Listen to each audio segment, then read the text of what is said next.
Hello everyone. आज की इस वीडियो में हम लोग देखने वाले हैं एक टॉपिक के बारे में जिसका नाम है डिज़ाइनिंग सॉफ्टवेयर सॉल्यूशंस।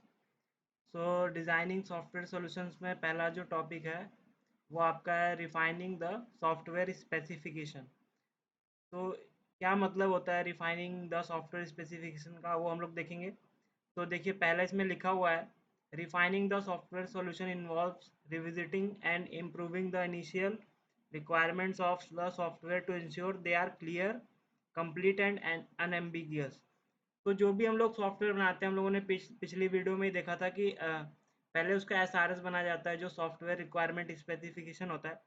तो उसी को रिफाइन करना मतलब उसको कम करना, क्योंकि उसमें बहुत ज़्यादा डिटेल्ड चीज़ें होती हैं और सारी चीज़ें हमारे काम की नहीं होती हैं। जो भी यूज़र बता रहा है पहले हम उसको डायरेक्टली लिखते हैं एक डॉक्यूमेंट में, लेकिन फिर वो जो डॉक्यूमेंट बनता है उसमें बहुत सारी ऐसी चीज़ें होती हैं जो कि हमारी ज़रूरत की नहीं होती हैं, तो उनको हमें रिफ़ाइन करना पड़ता है।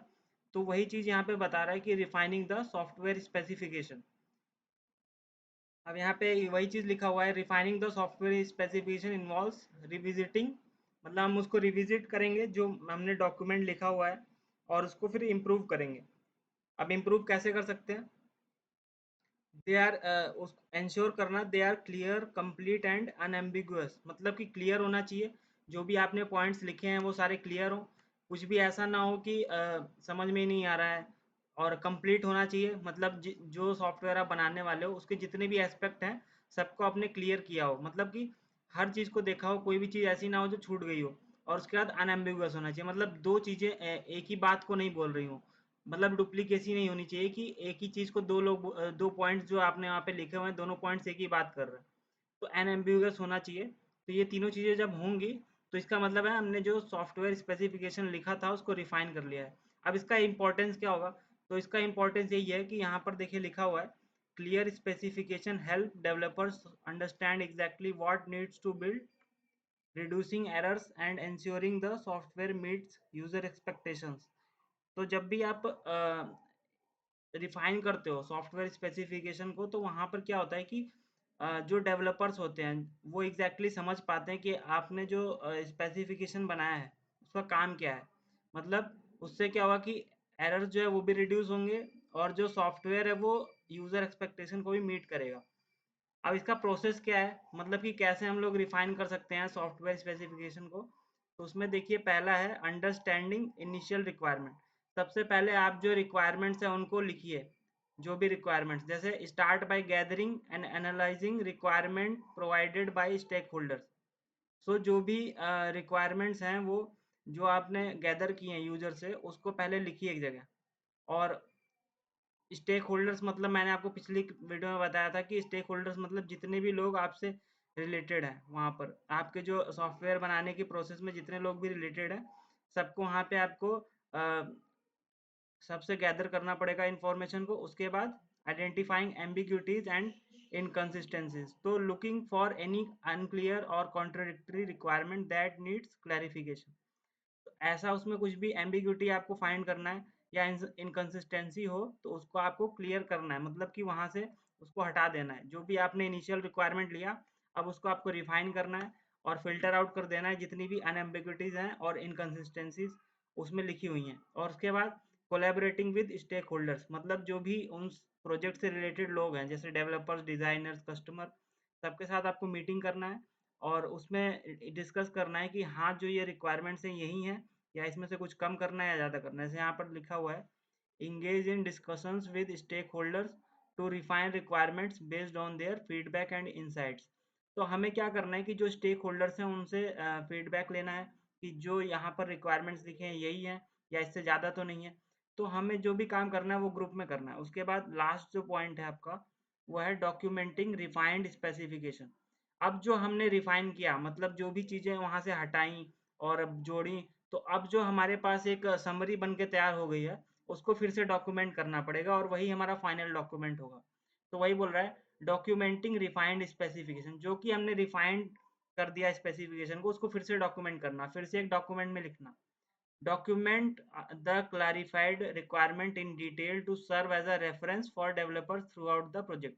तो जो भी डेवलपर्स हैं वो इसी डॉक्यूमेंट को देख के अपना सारा प्रोजेक्ट करेंगे, जो कि आप रात लास्ट में कर रहे हो डॉक्यूमेंटिंग रिफाइंड स्पेसिफिकेशन।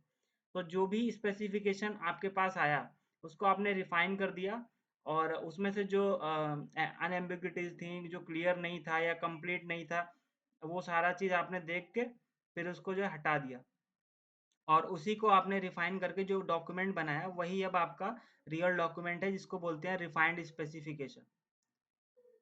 तो ये जो था ये हमारा था रिफाइनिंग द सॉफ्टवेयर स्पेसिफिकेशन। अब इसमें कुछ भी नहीं है, जो आप सॉफ्टवेयर स्पेसिफिकेशन बना रहे हो उसको रिफाइन करना, उसको मतलब कि आपको फिल्टर आउट कर देना है बाकी सारी चीज़ों को, और जो एनएम्बिग्यूटीज हैं, जो भी अनक्लियर चीज़ें हैं उनको हटा के जो आपका सॉफ्टवेयर का स्पेसिफिकेशन आप बना रहे हो उसको बिल्कुल सॉर्ट करना है, और वहाँ पे कोई भी ऐसी चीज़ ना हो जो कि ज़रूरत की नहीं है। और यही जो आपका डॉक्यूमेंट फिर आपको फिर से बनाना है, जो यहाँ पर लिखा हुआ है देखिए, डॉक्यूमेंटिंग रिफाइंड स्पेसिफिकेशन। जो भी आपका स्पेसिफिकेशन है उसको आपको फिर से बनाना है, और फिर जो आपने जो डॉक्यूमेंट बनाया वही आपका लास्ट तक अब रहेगा। अब हम लोग नेक्स्ट टॉपिक पे चलते हैं। यहाँ पे लिखा हुआ है application of fundamental design concept.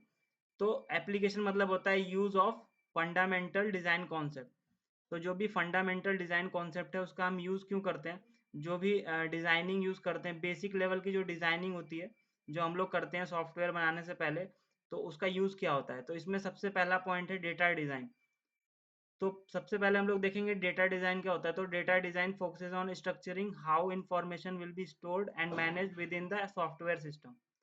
तो डेटा डिज़ाइन में क्या होता है कि आप डेटा की डिज़ाइनिंग करते हो कि डेटा कैसे फ्लो हो रहा है पूरे सॉफ्टवेयर में। जो भी आप सॉफ्टवेयर बना रहे हो उसमें अलग अलग मॉड्यूल्स का डिज़ाइनिंग करोगे, और सारे मॉड्यूल्स में डेटा कैसे फ्लो हो रहा है, तो उसकी जो डिज़ाइनिंग होती है उसको बोलते हैं डेटा डिज़ाइन।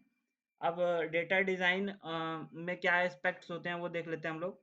तो डेटाबेस डिज़ाइन में पहला पॉइंट है designing the layout and relationship of databases to optimise data storage and retrieval. तो यहाँ पे क्या लिखा है कि designing the layout and relationship of data. मान लीजिए आपके जो सॉफ्टवेयर बना रहे हो वहाँ पे कोई डेटाबेस यूज हो रहा है। अब डेटाबेस में डेटाबेस का डिजाइन कैसा होगा, तो ये पहला पॉइंट है। फिर डेटा स्ट्रक्चर जो आप बना रहे हो वो कैसे होंगे, और फिर डेटा इंटीग्रिटी कैसी होगी। तो तीनों पॉइंट आपको देखने होते हैं। तो पहला पॉइंट है डेटाबेस डिज़ाइन, जिसमें कि हम लोग क्या करते हैं, जो डेटाबेस में टेबल्स वगैरह बन रही हैं उसका लेआउट बनाएंगे, और जो टेबल्स हैं उनके बीच में क्या रिलेशन है वो बनाएंगे, और उनको फिर ऑप्टिमाइज करेंगे ताकि जो डेटा स्टोर हो रहा है वो इजीली स्टोर हो इजी वे में, और बहुत ज़्यादा उसमें जो डेटा है वो डुप्लीकेट ना हो, कि मतलब एक ही डेटा बार बार आप स्टोर कर रहे हो तो वो चीज़ें ना हो। तो वो सब डेटा डिज़ाइन डेटाबेस डिज़ाइन में आता है। उसके बाद डेटा डेटा स्ट्रक्चर, आप जो अपना जो कोड लिख रहे हो उसमें कौन से डेटा स्ट्रक्चर को यूज़ कर रहे हो, जैसे कि लिंक लिस्ट, ट्रीज, ये सब आपने पढ़े होंगे, एरेज। तो इसमें से कौन सा डेटा स्ट्रक्चर यूज़ कर रहे हो जिससे कि आप डेटा को ऑर्गेनाइज कर रहे हो और मैनिपुलेट कर रहे हो। तो ये डेटा स्ट्रक्चर का कॉन्सेप्ट है। उसके बाद डेटा इंटीग्रिटी। अब इसमें क्या होता है, ensuring data is accurate, consistent and secure through out it's life cycle with in the software. तो जो भी आप डेटा स्टोर कर रहे हो वो एक तो एक्यूरेट होना चाहिए, और कंसिस्टेंट होना चाहिए, और सिक्योर होना चाहिए कि कोई और उसको चेंज ना कर सके, उसको कोई विदाउट अथॉरिटी एक्सेस ना कर सके। तो ये पूरा जो है ये की एस्पेक्ट है डेटा डिज़ाइन के, कि आप डेटा को कैसे डिज़ाइन कर रहे हो। उसके बाद नेक्स्ट स्टेप होता है आर्किटेक्चरल डिज़ाइन। अब देखिए जैसे आप कोई घर बनाते हो तो वहाँ पर भी बहुत सारे एस्पेक्ट होते हैं। आपको रॉ मटेरियल के बारे में पता होना चाहिए कि क्या-क्या रॉ मटेरियल यूज़ होने वाला है। उसके बाद लेबर के बारे में पता होना चाहिए, कितने लेबर रखने हैं। तो वैसे ही यहाँ पर भी जब आप सॉफ्टवेयर बनाते हो तो यहाँ पर भी अलग-अलग डिज़ाइन पैटर्न होते हैं। जैसे पहला है डेटा डिज़ाइन, यहाँ पे आप डेटा के बारे में देखते हो कि कौन-सा डेटाबेस यूज़ कर रहे हो, उसके अंदर क्या-क्या क्वेरीज़ यूज़ करोगे। तो डेटाबेस डिज़ाइन, फिर डेटा स्ट्रक्चर डिज़ाइन और डेटा इंटीग्रिटी। तो 3 पॉइंट होते हैं आपके पास जो कि आते हैं डेटा डिज़ाइन के अंदर। अब उसके बाद अगला जो होता है architectural design. Architectural design involves planning the overall structure and interaction of the software component. तो जो भी आपका सॉफ्टवेयर बना रहे हो उसके जो आर्किटेक्चरल डिज़ाइन है उसमें क्या क्या चीज़ें आती हैं देखिए। आर्किटेक्चरल स्टाइल क्या होना चाहिए, जैसे कि क्लाइंट सर्वर आर्किटेक्चर है आपका, या लेयर्ड आर्किटेक्चर है, based on the project requirement. तो जो भी आपका प्रोजेक्ट है उसके हिसाब से आप आर्किटेक्चरल स्टाइल क्या दोगे। उसके बाद स्केलेबिलिटी का इशू आता है बहुत ज़्यादा, जब जैसे आपने सॉफ्टवेयर बनाया कोई और उसको आपको अब बड़ा करना है बाद में। जैसे 1-2 साल बाद क्या होता है कि आपको क्या करना है कि जो आपने सॉफ्टवेयर बनाया उसको बड़ा करना है। अब वो बड़ा नहीं हो पाता, क्यों? क्योंकि उसकी जो कोडिंग की है वो पहले जो है इस हिसाब से नहीं की है कि आपने ये सोचा नहीं था कि मैं इसको बड़ा करूँगा, तो वहाँ पे फिर प्रॉब्लम आएगी।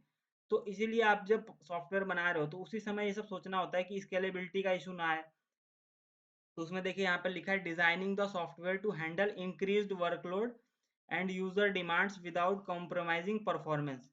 तो यहाँ पर क्या है कि आपको जो वर्कलोड पड़ रहा है सॉफ्टवेयर पर, जब जो भी आप सॉफ्टवेयर बना रहे हो, पहले तो कम वर्कलोड होगा, जब उस पर ट्रैफिक बढ़ेगा तो उस पर वर्कलोड ज़्यादा पड़ता है, और उसके बाद फिर क्या होगा कि उसकी जो परफॉर्मेंस है वो कम हो जाती है।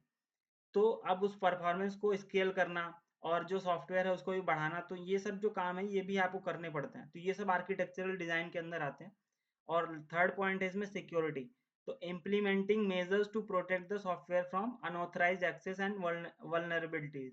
तो जो भी आप सॉफ्टवेयर बना रहे हो इसमें आपको सिक्योरिटी का फंक्शन तो देना ही पड़ता है। अब जैसे कि आपने कोई ऑथराइजेशन का यूज़ किया, जैसे लॉग इन लॉग आउट हो यूज़र तभी चेंज कर पाए कोई, या जो यूज़र का अकाउंट है वो तभी बने जब वो रजिस्टर करे। तो ये सारे जो कॉन्सेप्ट है ये आप कहाँ डिसाइड करते हो? आर्किटेक्चरल डिज़ाइन, कि मतलब जो आपका सॉफ्टवेयर बनने वाला है उसका जो आर्किटेक्चर है वो क्या होगा। अब उसके बाद जो थर्ड पॉइंट है वो है प्रोसीजरल डिज़ाइन।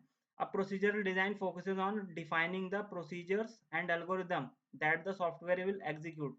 अब यहाँ पे आप क्या करते हो कि ये डिसीजन लेते हो कि जो आप सॉफ्टवेयर बना रहे हो उसके प्रोसीजरल डिज़ाइन क्या होगा। अब यहाँ पे आप एल्गोरिदम्स की बात करते हो कि कौन कौन से एल्गोरिदम हम लोग यूज़ करेंगे और कैसे क्या क्या चीज़ें हम एग्जीक्यूट करेंगे, मतलब जो भी चीज़ें हमें जो भी फीचर्स बनाने हैं सॉफ्टवेयर में, तो उसमें कौन कौन से एल्गोरिदम यूज़ करेंगे वो सारा चीज़ यहाँ पर प्रोसीजरल डिज़ाइन में होता है डिसाइड। अब जैसे इसमें देखिए की एस्पेक्ट क्या क्या है इसके। तो पहला है एल्गोरिदम डिज़ाइन, तो developing step by step procedure to solve specific task और ऑपरेशनल ऑपरेशंस एफिशिएंटली।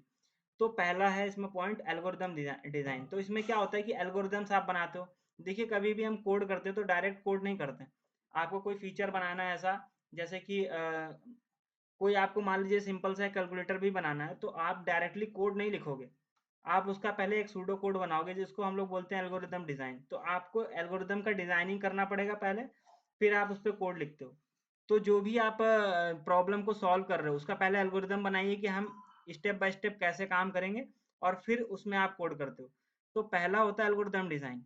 तो developing step by step procedure to solve specific task और ऑपरेशंस एफिशिएंटली। तो जो भी आपको प्रॉब्लम सॉल्व करना है उसके स्टेप बाय स्टेप आप प्रोसीजर लिखोगे कि पहले मैं ये करूँगा, और फिर जो आपने स्टेप्स लिखे हैं उसी को फॉलो करके आप कोडिंग करोगे। अब उसके बाद अगला जो ऑप्शन है इसमें ऑप्टिमाइजेशन। तो जो भी आपने कोड लिखा उसको आप ऑप्टिमाइज करोगे, improving the performance and efficiency of algorithm to minimize resource usage। तो जैसे जो भी आपने एल्गोरिदम बनाया, आपने जो भी हैंड हैंड हाथ से लिखा या टाइप किया, आपने जो भी एल्गोरिदम बनाया स्टेप बाय स्टेप, अब आप उसको छोटा कैसे कर सकते हो, तो वो आता है ऑप्टिमाइजेशन।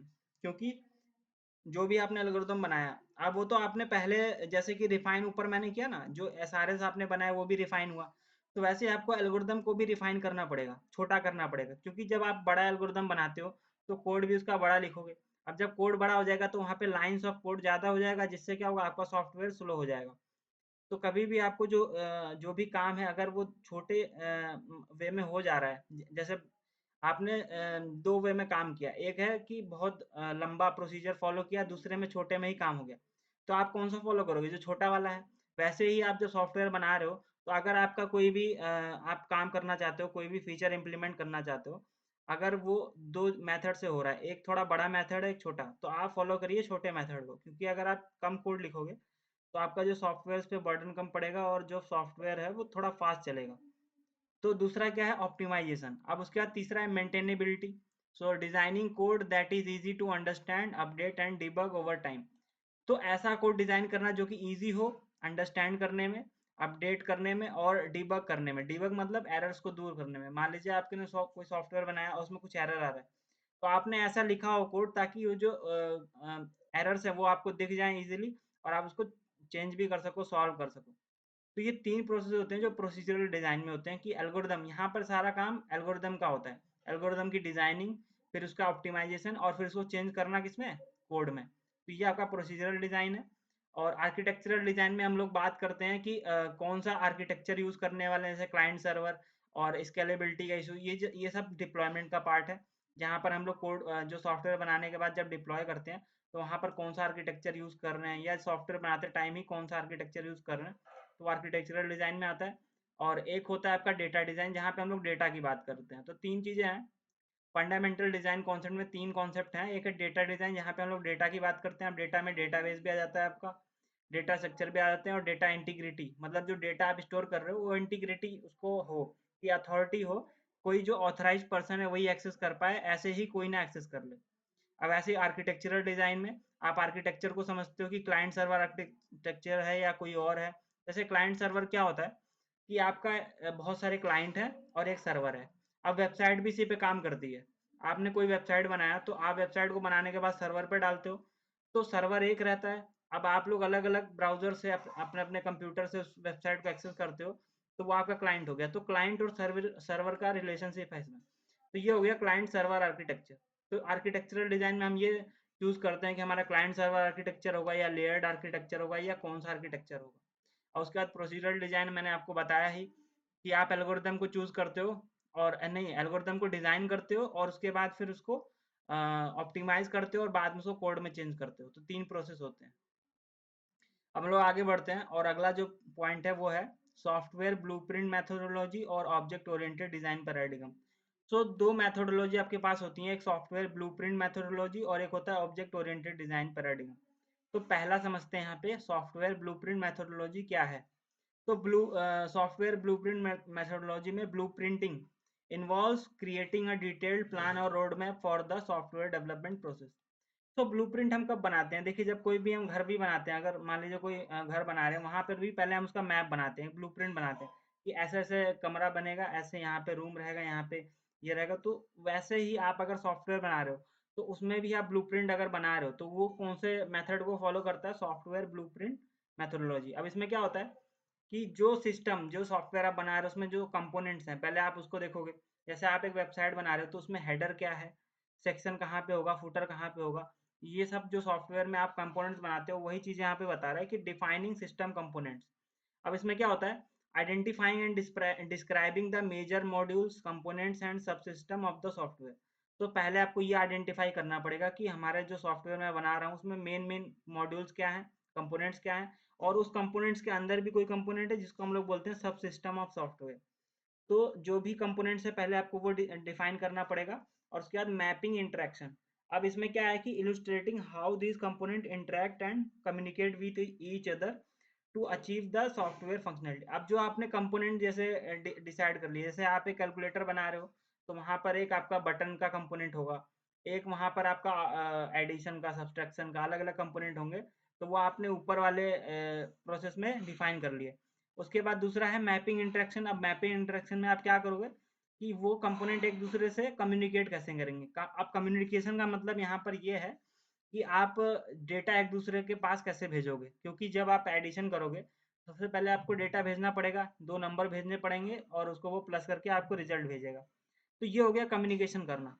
तो मैपिंग इंटरेक्शन मतलब कैसे वो जो मॉड्यूल्स आपने ऊपर डिफाइन किए हैं, जो भी कंपोनेंट्स हैं, वो एक दूसरे से बात कैसे करेंगे।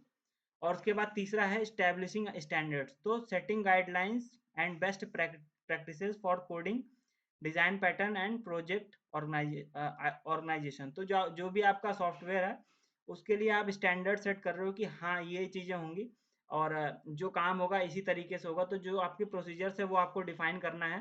तो वो आ गया स्टैब्लिशिंग स्टैंडर्ड्स में, कि आपने जो भी स्टैंडर्ड सेट कर दिया अब वो ऐसे ही काम होगा और उसके अलावा कुछ भी नहीं होगा। जैसे डिजाइनिंग कब होगा, कोडिंग कब होगा, तो वो सारा चीज़ आप प्लानिंग कर रहे हो, तो वो हो गया स्टैब्लिशिंग स्टैंडर्ड। तो ये जो है ये आपका ब्लूप्रिंट मेथोडोलॉजी हो गया। यहाँ पर क्या है कि आप पहले उसका ब्लूप्रिंट बनाओगे, मतलब अलग अलग कंपोनेंट क्या क्या हैं और उनका मैपिंग करोगे, एक दूसरे से कम्युनिकेट कैसे कर रहे हैं। तो ये सारा चीज़ आपका आ गया सॉफ्टवेयर ब्लूप्रिंट मेथोडोलॉजी में। अब दूसरा क्या है? ऑब्जेक्ट ओरिएंटेड डिजाइन पैराडिगम है।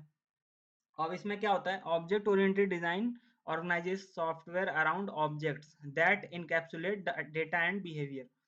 तो देखिए, ऑब्जेक्ट ओरिएंटेड, यहाँ पर ऑब्जेक्ट बहुत इंपॉर्टेंट चीज़ है जो यहाँ पर नाम में भी आ रहा है। इसका मतलब है कि जो आप सॉफ्टवेयर बना रहे हो वो आप किस किस तरीके से बनाओगे। आप सॉफ्टवेयर के अंदर जितने भी कंपोनेंट, जैसे ऊपर वाले में था ना, यहाँ पर आइडेंटिफाई करना कंपोनेंट्स को, तो जो भी आप कंपोनेंट्स यहाँ पर भी आइडेंटिफाई करोगे तो उसको आप क्या समझोगे? ऑब्जेक्ट। यहाँ पर जो कंपोनेंट आपने आइडेंटिफाई किया उसको हम लोग बोल रहे थे मॉड्यूल्स, कंपोनेंट और सब सिस्टम। अब वही चीज़ अगर आप ऑब्जेक्ट ओरिएंटेड डिज़ाइन में करोगे तो उसको आप बोलोगे ऑब्जेक्ट। तो यहाँ पर देखिए, object oriented design organises software around objects that encapsulate data and behaviour. तो जैसे जो भी ऑब्जेक्ट आप देखोगे तो उसको ऑब्जेक्ट की तरह देखना पड़ेगा। जैसे आपको एक वेबसाइट बनाना है जहाँ पर क्या हो कि आप एक कार की वेबसाइट बना रहे हो कार को दिखाने के लिए। तो देखिए, जो कार हो गया ना वो आपका एक ऑब्जेक्ट हो गया। अब जैसे कार में भी बहुत सारे फीचर्स आते हैं, जैसे कि अब जो कार का कलर वगैरह है वो क्या हो गया? उसका डेटा। यहाँ पर देखिए लिखा है डेटा। तो डेटा मतलब जो भी उसका कलर है, जो भी उसका लुक है, वो सब डेटा हो गया। और बिहेवियर मतलब जो वो रन कर रही है, उसकी स्पीड वगैरह, वो ये बिहेवियर हो गया। बिहेवियर मतलब फंक्शनैलिटी। तो अब इसको देख लेते हैं एक बार हम लोग कि इसका कॉन्सेप्ट क्या है। तो यहाँ पर देखिए क्लास है यूजर नाम का। मान लीजिए एक आप ब्लॉगिंग वेबसाइट बना रहे हो, वहां पर क्या है कि यूजर आता है, अपने ब्लॉग लिखता है और जाता है। तो यहाँ पर देखिए, जो यूजर है उसको मैंने क्लास बना दिया। अब यूजर एक क्लास है, इसके अंदर क्या क्या चीजें होंगी? इसके अंदर क्या होगा कि यूजर की सारी फंक्शनैलिटीज होंगी, कि यूजर जो भी कर पाता है, जैसे कि ब्लॉग राइटिंग करना हो गया, ब्लॉग को डिलीट करना, ये सारा काम क्या है? यूजर की फंक्शनैलिटी होगी। और यूजर का नाम वगैरह जो है या मोबाइल नंबर, ये सब उसकी डेटा हो गया। उसका जो एक बिहेवियर होता है, एक डेटा होता है, तो दो चीजें होती हैं। तो डेटा मतलब हो गया इसका जो नाम हो गया, मोबाइल नंबर, ईमेल, ये सब इसका डेटा हो गया। और उसका बिहेवियर क्या हो गया कि ब्लॉग राइटिंग करना, ब्लॉग को डिलीट करना। तो ये सारा इसका बिहेवियर हो गया। अब इसी यूजर के बहुत सारे आप ऑब्जेक्ट बनाओगे, जैसे user one, user two, user three, ऐसे एन नंबर ऑफ ऑब्जेक्ट आपने बना दिए। तो ये क्या हो गया? ये ऑब्जेक्ट ओरिएंटेड डिजाइनिंग हो गया। यहाँ पर क्या कर रहे हो आप? ऑब्जेक्ट बना रहे हो। जो क्लास आपकी है यूजर, उसका आप ऑब्जेक्ट बना रहे हो। ऐसे ही अब अगर मैं यहाँ पर चेंज कर दूं, यहाँ पर मान लीजिए मैं एक कार की वेबसाइट बना रहा हूँ, तो मैं यहाँ पे क्या कर दूंगा? क्लास, और उसका नाम रख दूंगा कार। तो मैं अगर कार की वेबसाइट बना रहा हूँ तो मैं इसका नाम रख दूंगा कार। अब यहाँ पर आपकी कार वन आ जाएगी, या जैसे भी आप यहाँ पे नाम दे सकते हो। जैसे आप कोई भी कार का नाम दे सकते हो यहाँ पे, और वो आ जाएगी। जैसे मर्सिडीज आ गई आपकी, तो एक ही ऑब्जेक्ट हो गया आपकी कार का। मर्सिडीज हो गई यहाँ पर, जैसे आपकी ऑडी हो गई। तो आप अलग अलग यहाँ पर देखिए स्विफ्ट हो गई। तो ये आपका सारा जो है, ऐसे एन नंबर ऑफ जो है कार्स आपकी हो गई। तो ये कार है, ये पूरा ये सबको होल्ड करेगा। सारे के अंदर क्या क्या चीजें रहेंगी वो ये बताएगा क्लास। क्योंकि क्लास के अंदर आप डिफाइन करोगे डेटा क्या होगा इसके अंदर, और इसके अंदर फंक्शनैलिटी क्या होगी।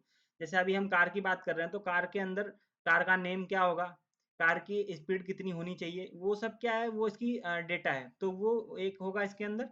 और इसकी फंक्शनैलिटी क्या है कि स्पीड इसकी कितनी हो, मतलब कि दौड़ती है कि नहीं दौड़ती। तो ये सारा चीज आपका फंक्शनैलिटी हो गया।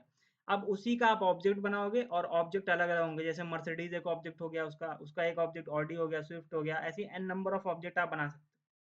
तो ये जो होता है, ये ऑब्जेक्ट ओरिएंटेड प्रोग्रामिंग का कॉन्सेप्ट होता है। ये आप लोगों ने जावा में भी पढ़ा होगा। जावा में इसका कॉन्सेप्ट है, क्योंकि जावा जो है ऑब्जेक्ट ओरिएंटेड प्रोग्रामिंग को सपोर्ट करता है। तो हम लोगों ने समझा कि ऑब्जेक्ट ओरिएंटेड डिजाइन पैटर्न क्या होता है। यहाँ पर देखिए आपके पास दो चीजें होती हैं। एक डेटा होता है, डेटा में आप लोग रखते हो उसके डेटा। और बिहेवियर में वो क्या काम कर रहा है, क्या नहीं कर रहा, वो सब आप बिहेवियर में रखते हो। अब इसमें कुछ इसके कॉन्सेप्ट भी होते हैं, फीचर्स भी होते हैं, जो आप यहाँ पर ऑब्जेक्ट ओरिएंटेड प्रोग्रामिंग पढ़ते हो। तो यहाँ पे एक होता है इनकैप्सुलेशन। अब इनकैप्सुलेशन मतलब कैप्सूल करना, किसी डेटा और बिहेवियर को कैप्सूल कर देना एक क्लास के अंदर। कैप्सूल देखा होगा आपने, एक दवाई का जो कैप्सूल होता है, उसमें क्या होता है? दवा अंदर आप रखते हो और उसको कैप्सूल कर देते हो। तो वही कॉन्सेप्ट यहाँ पर भी है। यहाँ पर जो मेडिसिन है उसकी जगह डेटा और बिहेवियर को लेंगे, और उसको एक क्लास में कैप्सूल कर देंगे, और फिर उसका ऑब्जेक्ट बना देंगे। तो वही चीज यहाँ पर है। देखिए यहाँ पे लिखा भी हुआ है, बंडलिंग डेटा एंड मेथड्स। तो डेटा मतलब ये डेटा हो गया, और मेथड्स मतलब बिहेवियर, दोनों एक ही चीज है। Into object, bundling data and methods into object to hide complexity and protect data integrity। अब जब आप कैप्सूल कर देते हो तो उससे क्या होता है कि इसको प्रोटेक्शन एक मिल जाता है। इसको कोई भी एक्सेस नहीं कर सकता। इसको जो ऑथराइज्ड यूजर है वही एक्सेस कर सकते हैं। जब आप इसको डिटेल में पढ़ोगे ऑब्जेक्ट ओरिएंटेड प्रोग्रामिंग, तब आपको समझ में आएगा। अब इसमें इनहेरिटेंस का कॉन्सेप्ट भी होता है, कि मतलब जो एक क्लास है वो दूसरे क्लास को इनहेरिट कर सकती है। मतलब उसके जो बिहेवियर है, डेटा को अपने अंदर ले सकती है। तो ये काम भी होता है। और एक पॉलीमॉर्फिज्म का कॉन्सेप्ट होता है। सो ये सब आपको अभी इम्पोर्टेंट नहीं है उतना समझना, क्योंकि ये सॉफ्टवेयर इंजीनियरिंग में पार्ट नहीं है। ये यहाँ पर एक ही पार्ट है ऑब्जेक्ट ओरिएंटेड डिजाइन पैटर्न। लेकिन जब आप ऑब्जेक्ट ओरिएंटेड डिजाइन को डिटेल में समझोगे तब आपको ये सब कॉन्सेप्ट समझने पड़ेंगे। अब हम लोग आगे चलते हैं और देखते हैं क्रिएटिंग डिजाइन डॉक्यूमेंट। तो जो भी आपके डिजाइन डॉक्यूमेंट है वो आप कैसे बना सकते हो। तो अ design document is a comprehensive blueprint that guides the development of software. तो ये हम इसीलिए बना ही रहे हैं क्योंकि जो डिजाइनिंग करना है उसके जो डॉक्यूमेंट को हम क्यों बना रहे हैं, ताकि जो जो हमारा सॉफ्टवेयर है उसको हम कैसे प्रोसेस कर रहे हैं, कैसे उसको बना रहे हैं, तो उसका पूरा डिजाइनिंग हमें करना है। तो उसके लिए देखिए यहाँ पे क्या लिखा है, कंपोनेंट्स क्या क्या होते हैं। तो ओवरव्यू, तो summary of software purpose goals and scope. तो पहला क्या होता है, ओवरव्यू।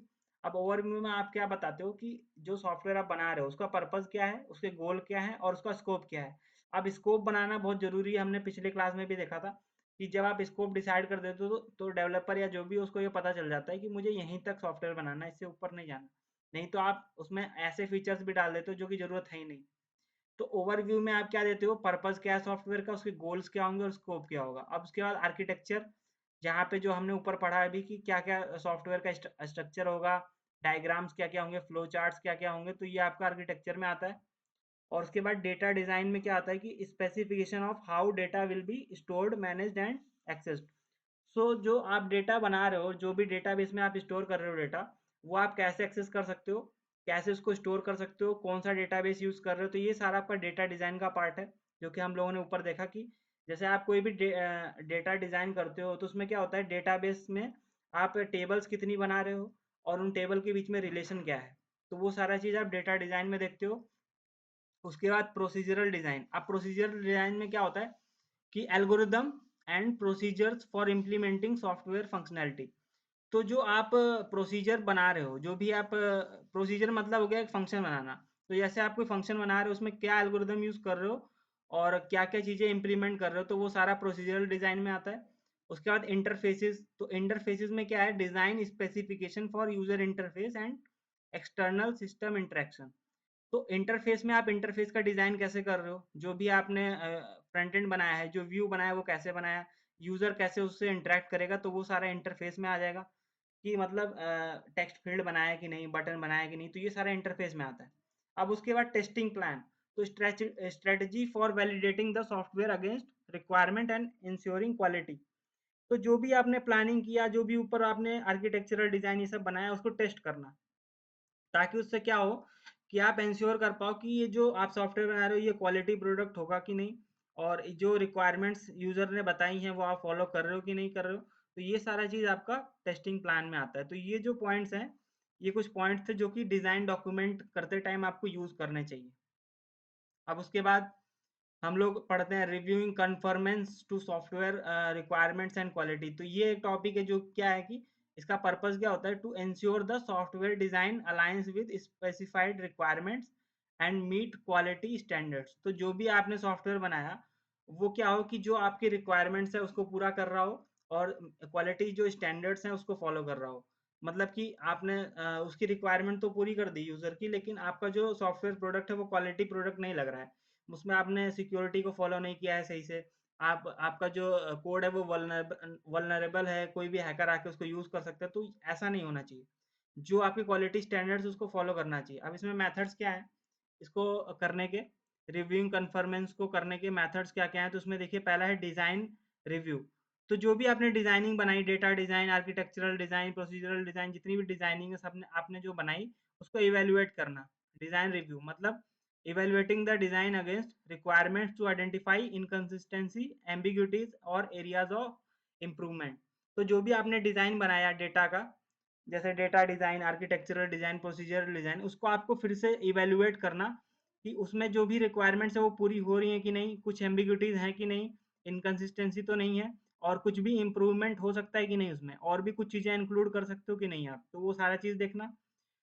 उसके बाद आपके पास बहुत सारे वैलिडेशन टूल्स होते हैं, जैसे using automated tools and manual checks to verify design accuracy, functionality and performance. जैसे आपने जो भी डिजाइन बनाए तो उसको चेक करने के लिए बहुत सारे ऑटोमेटिक टूल्स आजकल आते हैं, सॉफ्टवेयर आते हैं, तो आप उसका भी यूज कर सकते हो for validating the functionality, performance, accuracy जो आपने डिजाइन बनाया उसका।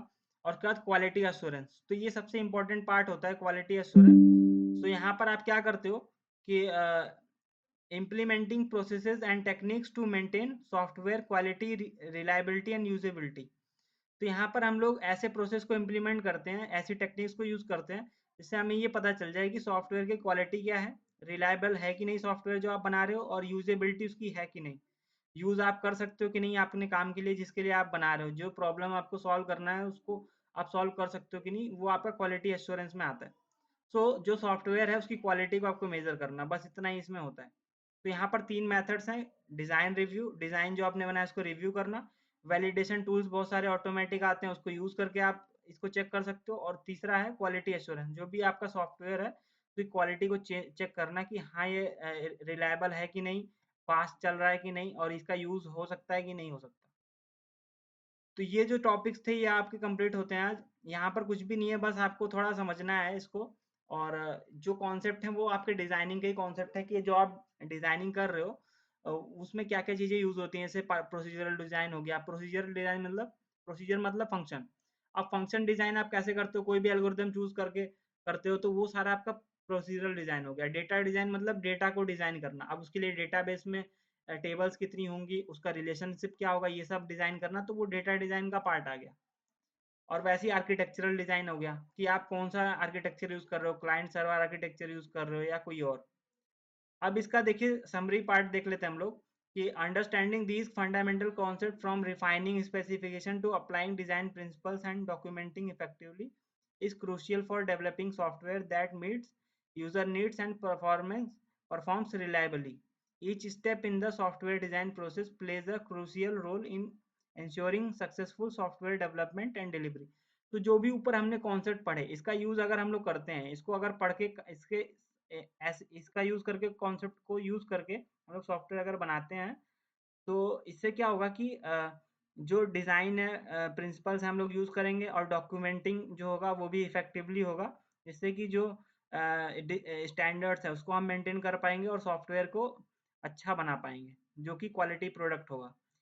तो यही है, is crucial for developing software that meets user needs. तो जो जो भी यूजर नीड्स हैं उसको हम मीट कर पाएंगे, क्योंकि हमने डिजाइनिंग बनाया, पहले पहले हम उसको डिजाइन करके देख रहे हैं, फिर उसका सॉफ्टवेयर बना रहे हैं, तो उससे डेवलपर को भी समझने में इजी होता है कि हाँ मुझे ये करना है काम।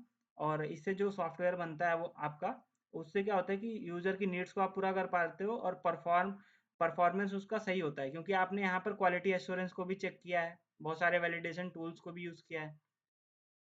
तो ये कुछ चीज़ें थी जो हमने आज देखा है इस पार्ट में। अब हम लोग नेक्स्ट नेक्स्ट पार्ट में देखेंगे और भी चीज़ों को, और तब तक के लिए आप लोग इसको रिवाइज करिए, और जो नेक्स्ट पार्ट होगा उसमें हम लोग नेक्स्ट टॉपिक देखेंगे इसका। Thank you.